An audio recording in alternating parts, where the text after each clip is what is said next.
President Buhari charges agric ministers to rediscover grazing routes. NSAS protest turned violent in Osun and Abuja. Edo State government unveils transition and Alagodaro planning committees. On entertainment, Sanwo-Olu pardons Funke Akindele husband, releases 56 inmates. And in sports, Algeria beats Nigeria Super Eagles in international friendly game. Details of these and more after this break. I am Charles Oporum.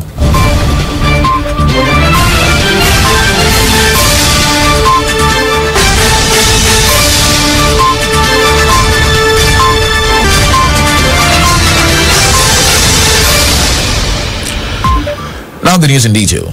President Muhammadu Buhari has charged his ministers of agriculture to work with the states to rediscover the lost animal grazing routes and reserves as a means to ending the frequent outbreak of violence between farmers and herders.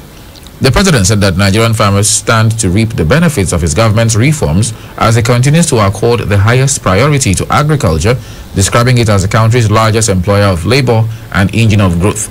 Speaking at a meeting with Katsina State Elders Forum at the Presidential Villa, Abuja, the president said his administration will continue to take steps to enhance output and productivity by ensuring the availability of cheap agricultural credits, farm inputs, fertilizer, and the introduction of latest technologies.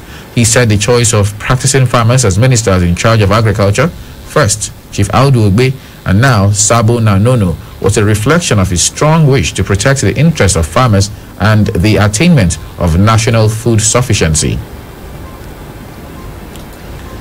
The Inspector General of Police, Muhammad Adamu, on Friday briefed President Muhammadu Buhari on the ongoing NSAS protest in Nigeria. An aide to the president, Bashir Ahmed, made this known in a tweet on Friday. Ahmed assured Nigerians that the president will take an action in the best interest of Nigerians. There was violence in Osun and Abuja on Friday as youths protested against police brutality and extortion. In Osogbo, the protest caused gridlock at the Olaiya Junction. It was reported that the protesters pelted the security operatives with stones in a bid to resist any attempt to stop the protest. The security operatives, who initially took cover beside their armored personnel carriers stationed at the junction, later shot indiscriminately to disperse the angry youths. In Abuja, security operatives tear gassed and shot indiscriminately to disperse the protesters. Still on police issues. Meanwhile, the Police Service Commission has approved the dismissal of 10 senior police officers and the reduction in rank of 9 others. The Commission also approved the punishment of severe reprimand for 8 officers, reprimand for 10, and the letter of warning for 3 other officers. 3 officers were, however, exonerated. The statement by Ikechukwu, head of press and public relations, and said the Commission took these decisions at its 9th plenary meeting, which held in Abuja on Monday 28th and Tuesday 29 September 2020, and was presided over by its chairman, Musiliu Smith, a retired Inspector General of Police. Edo State government has unveiled Transition Planning Committee to ensure smooth movement to the next tenure, which begins in November. The team, chaired by the State Head of Service, Barrister Anthony Okungbowa, is made up of experienced public officers and politicians, including 2 immediate past Head of Service to the state, Mrs. Gladys Idaho and Isaac Ehiozua. Governor Obasaki inaugurated the committees on Friday at the Exco Chambers, Government House, Benin City. They are to review the activities of the government in the last 4 years and ensure proper documentation of government policies and programs with a view to creating a sync with the government's next 4-year agenda. So beyond stock taking is essentially trying to do what I call an end-of-term review of what has occurred in the last 4 years. What I want to also bring to your knowledge is that there have been several initiatives which we've undertaken. Documentation is key, but documentation has not been as strong as I would have loved it. So one of the main areas I would like this committee to focus on is on trying to get as much documentation, because the work of your committee will be digitized for future administrations to refer to. Some of you traversed the state with us during the electioneering. That is why we brought quite a few of you into the team, so that we can make a link between the activities and policies and programs we've undertaken in the last 4 years and see how they can be connected with the assurances and promises which we made to our people while we were campaigning. Other members of the transition committee are Mrs. Debbie Enakimio as secretary, Henry Tenebe, John Yakubu, and Mrs. B.A. Okodua. Other members include Henry Idogun, Dr. Patience Isokpei, Honorable Victor Ibonwoyi, and Honorable Pascal Ubome. They have 4 weeks to turn in their report. Similarly, Governor Obaseki also inaugurated Alagodaro/Inauguration Planning Committee. The planning committee for the 2020 Alagodaro/inauguration, which is billed to take place in November, is to be chaired by Aswe Igodalo and 9 others as members. Other members of the committee are Dr. Tony Aziegbemi, Ukini Bodari, Jim Obiabiku, Engineer Ethan Uzamere, and Isoken Homo. Ifweko Alufokai, Temi Etomi, and Chati Anahu are also members.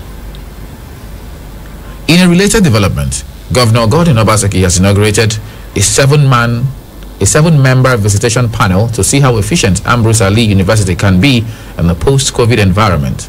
The governor inaugurated the committee with Professor Ikponwosa Omoruyi as chairman in the Exco Chamber of Government House, Benin City on Friday. He tasked the committee to look into other varied issues that AAU has been facing regarding transparent running of the institution. They are to find out the actual student enrollment, staff strength, as well as the cause of lingering issues between the university management and the council. In a vote of thanks, Professor Ikponwosa Omoruyi assured they would do their best to meet expectations of the governor. Members of the visitation panel include Mrs. Priscilla Aziegbemi as secretary, amongst others. Coming up in a moment after this break, court sentences Rivers serial killer David West to death by hanging. Stay with us, please. At split seconds, there is a lot happening around us, but we can't be everywhere all the time. We've got work, families, and chores to cater to, and most importantly, time to rest. And that's why having a reliable partner like KUFM News is important. Sleeping? We don't. We work round the clock, bringing you stories as they break from Nigeria and across the world. We would stop at nothing to keep you informed, because KUFM News is all about you and stories that affect you. Politics, business, human interests, sports, entertainment, just name it. We've got you covered. KUFM News. Timely, precise, spot on.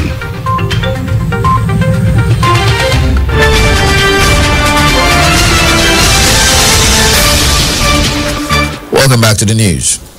After about 6 months of trial, a high court sitting in Port Harcourt on Friday sentenced Gracious David West, a serial killer, to death by hanging.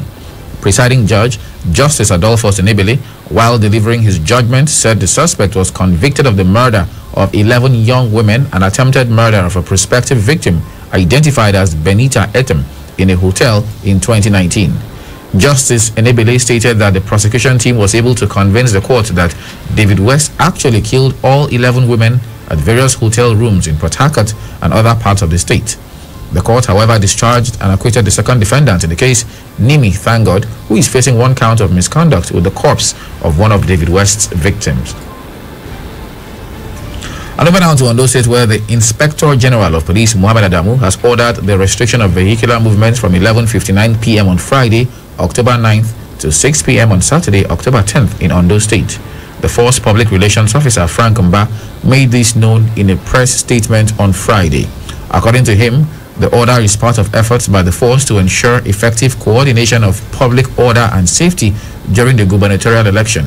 Mba said this would prevent political actors and troublemakers from freely engaging in unpatriotic acts, circulation and use of illicit arms and hard drugs, movements of political thugs, and disruption of the electoral processes. And in Lagos State, the Lagos State House of Assembly has directed its Committee on Special Duties to invite concerned stakeholders and agencies with a view to finding a lasting solution to the menace of gas explosion in the state. This was the resolution reached at an emergency plenary on Friday after the member representing Alimosho Constituency 1, BC Yusuf, brought before the House the explosion that rocked the Barua area of Ayobo, Ipaja, in which 5 lives were lost and several properties destroyed. Yusuf, while recounting the incident, explained that it was a bad Thursday for the people of Alimosho after the explosion occurred and not only destroyed properties worth millions of naira but also took lives. He noted that the House, during the 8th Assembly, came up with a resolution condemning siting gas plants within residential areas, but that resolution was not enforced by the necessary agencies.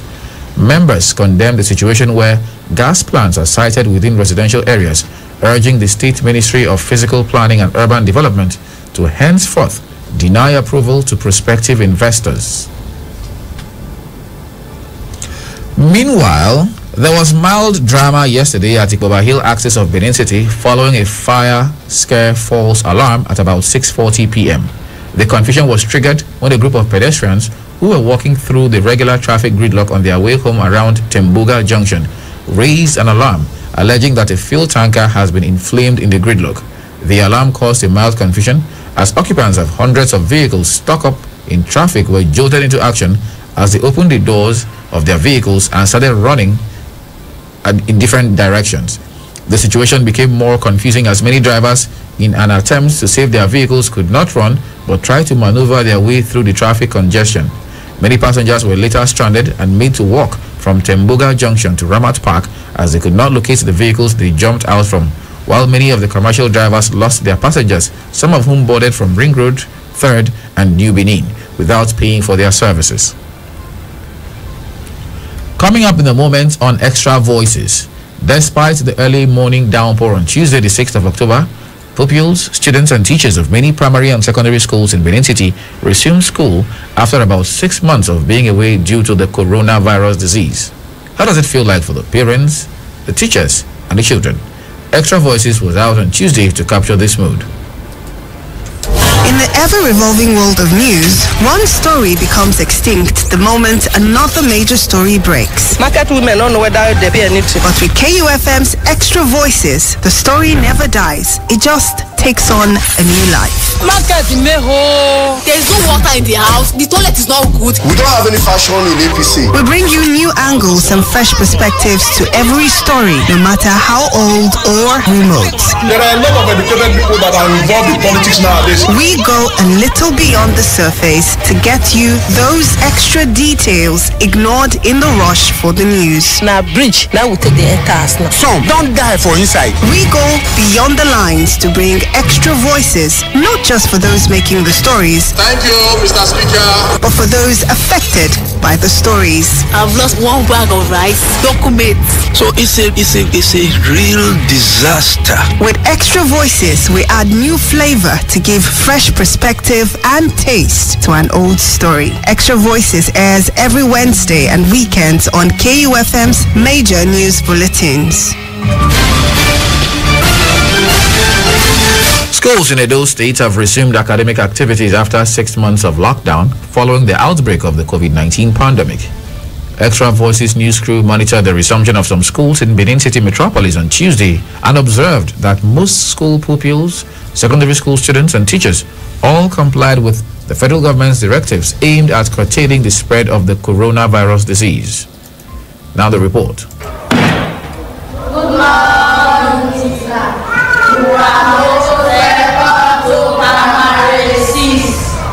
Those were elated voices of primary school pupils of Asoro Primary School in Oredo local government area of Edo State on the first day of resumption after 6 months of stay at home.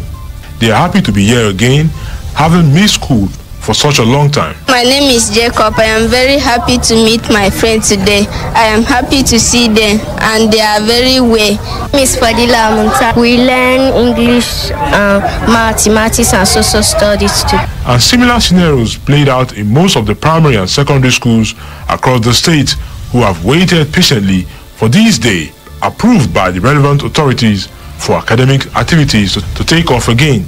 Extra Voices observe that schools made available buckets of water, hand sanitizers, infrared thermometer and liquid soap for parents and pupils to wash their hands before gaining entrance into the school premises. My name is Angusong Blessing Elewechi, the HM of Asoro Primary School.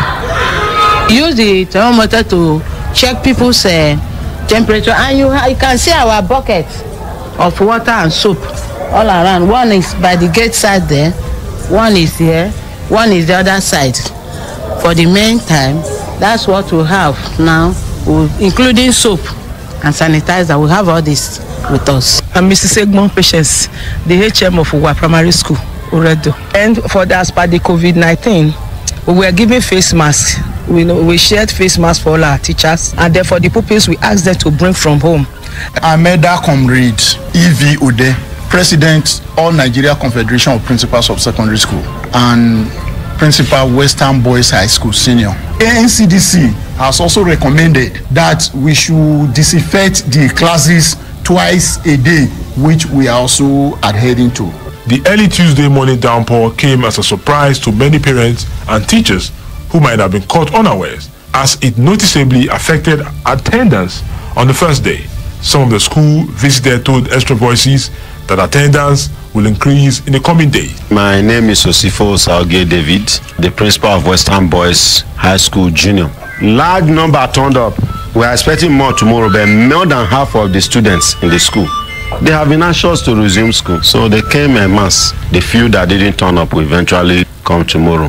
Despite the rain, we have at least a handful of them being in school. So by tomorrow, we hope that many of them will turn up. We know that we will have more on high population this morning, but because of the rain, some of them didn't resume. But still, some still came in. It seems as if parents were not prepared for this rainy season. You know, in the past, they used to prepare for the rainy season by getting umbrella, sometimes recade for their children or whatever. But I think there is no adequate preparation on the part of parents. When Extra Voices visited Western Boys High School in Ipoboaka, the senior secondary school classes have resumed their afternoon session after the junior secondary school classes had closed in line with government directives.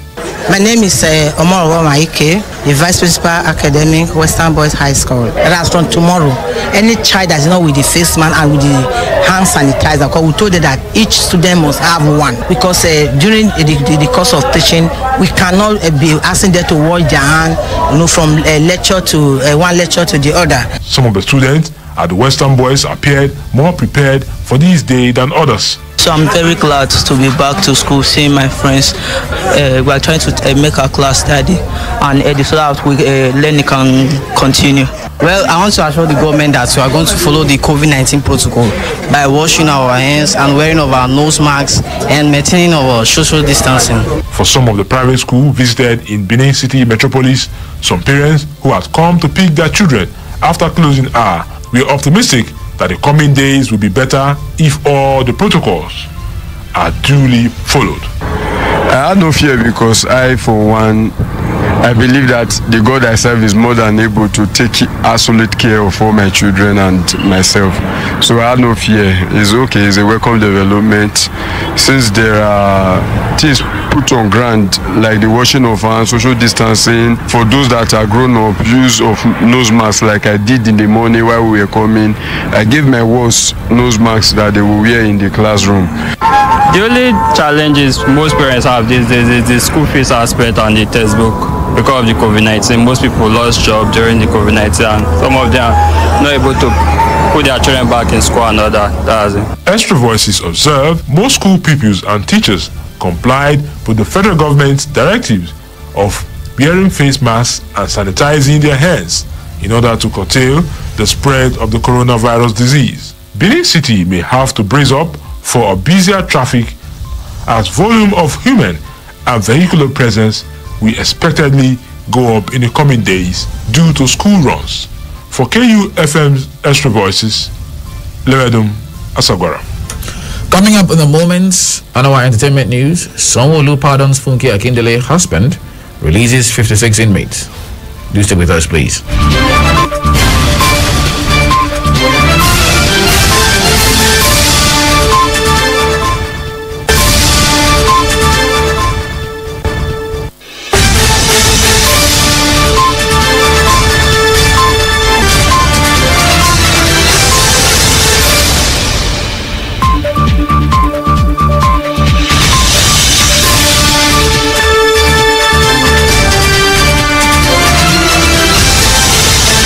Welcome back. You're still on to News Dawn on 92.7 KUFM Benin City, and over now to entertainment news, where Lagos State Governor Babajide Sanwo-Olu has granted a state pardon to actress Funke Akindele Bello and her husband Abdul Rashid Bello, who are both non-custodial convicts for the offenses of flouting COVID-19 lockdown regulations in April this year. The governor also approved the release of 56 inmates serving in various correctional centers in the state. This was contained in a statement signed by the State Attorney General and Commissioner for Justice, Moyoshere Onigbanjo. Onigbanjo said the decision was based on the recommendations of the State Advisory Council on prerogative of mercy under the powers conferred on the governor by Section 212, subsection 1 and 2 of the Constitution of the Federal Republic of Nigeria as amended. The beneficiaries are urged to be good citizens and stay away from crime. Elsewhere, former Davido Music Worldwide or DMW rapper Sani Goriola Wasiu, popularly known as Lil Frosh, has been arrested for beating up his girlfriend Gift Camille. The former DMW rapper is currently being detained at Alagbo Police Station in Ikoyi, Lagos State. His arrest comes shortly after Nigerian singer Davido terminated the contract between him and his record label DMW over domestic violence on Monday, October 5th. The fast-rising rapper was called out on Monday by the brother and manager of the girlfriend, Camille, for beating her to a pulp. And that's it on entertainment. Over now to sports, where Algeria beats Nigeria Super Eagles in international friendly game. It was Agbega has this and more in our sports bulletin this morning. Stay with us.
African champions Algeria defeated Nigeria Super Eagles 1-0 in an international friendly match at Waterse Stadium in Klagenfurt, Austria last night. Borussia Mönchengladbach defender Rami Bensebaini netted in the 6th minute to secure victory for the Desert Forces. The game saw debutants Frank Onyeka and Zaidu Sanusi make the starting 11 for the Eagles before Offenheim defender Kevin Akpoguma and Samson Tijani also made their debut, coming on in the second half. The Eagles had their first chance of the game through Alex Iwobi, who drove towards the Algerian area only to hit his shot just wide of the target. In the half-hour mark, Bodo forward Samuel Kalu got into a good position on the left, beat his marker with a couple of step-overs, but blazed his effort way over the bar. Nigeria will hope to bounce back from the defeat when they take on Tunisia in another friendly on Tuesday. In other international friendly matches, the Indomitable Lions of Cameroon played a goalless draw with Japan. Kenya defeated Zambia 2-1, while Tunisia edged Sudan 3-0. Morocco beat Senegal 3-1, Mali trashed Ghana 3-0, while Burkina Faso edged DR Congo 3-0. And now to tennis, where world number 1 Novak Djokovic withstood a brave fight back from Greek 5th seed Stefanos Tsitsipas at Roland Garros to set up a French Open final against longtime rival Rafael Nadal on Sunday. The Serbian top seed missed a match point in the third set before eventually winning 6-3, 6-2, 5-7, 4-6, 6-1. The 33-year-old could not take a second match point in what was the final game before cracking a forehand winner to save victory. Meanwhile, Nadal, who is going for a 13th title, beat Argentina's Diego Schwartzman 6-3, 6-3, 7-6. The top two seeds in the men's draw will face each other for the 56th time in their careers, and no two men have played each other more at the 9th time in the Grand Slam final. If Nadal leaves the trophy yet again, it will see him equal Federer's all-time leading record of 20 men's majors. Djokovic, whose only French Open title came in 2016, knows a victory will move him to 18 titles, within one more of Nadal and two at the rate of 39-year-old Federer. In the women's singles final, Australian Open champion Sofia Kenin will face Iga Swiatek of Poland today. And finally to basketball, where the Miami Heat avoided elimination with a pressure feed 111 to 108 points win over the Los Angeles Lakers in Game 5 of the NBA Finals on Friday after another incredible performance from Jimmy Butler, who made the go-ahead free throws with just under 70 seconds left in the game.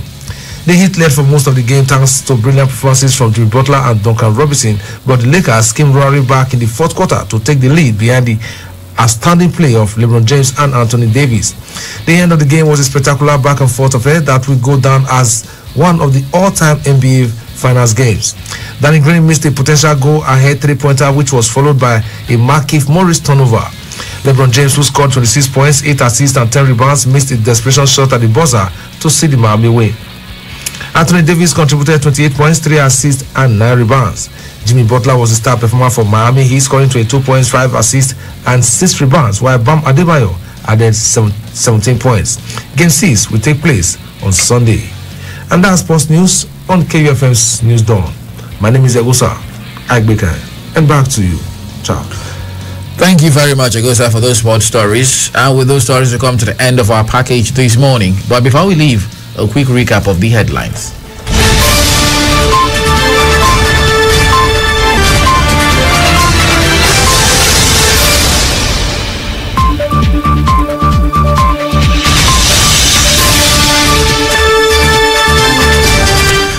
In this bulletin, we brought you the following stories. President Buhari has charged agric ministers to rediscover the grazing routes. NSAS protests turned violent in Osun and Abuja. And the state government has unveiled the transition and Alagodaro planning committees. Do remember that the continued unity of Nigeria is a collective responsibility. Be sure to play your part. Do not forget, you can listen to us anywhere in the world by visiting our website at www.kufm.net or downloading our mobile app from the Google Play Store. We are also live on YouTube at KUFM Nigeria, and you can also listen to us on radiogarden.com. KUFM News Dawn was produced by Nosakai Wadiai. I am Charles Operum saying thanks for listening and good morning.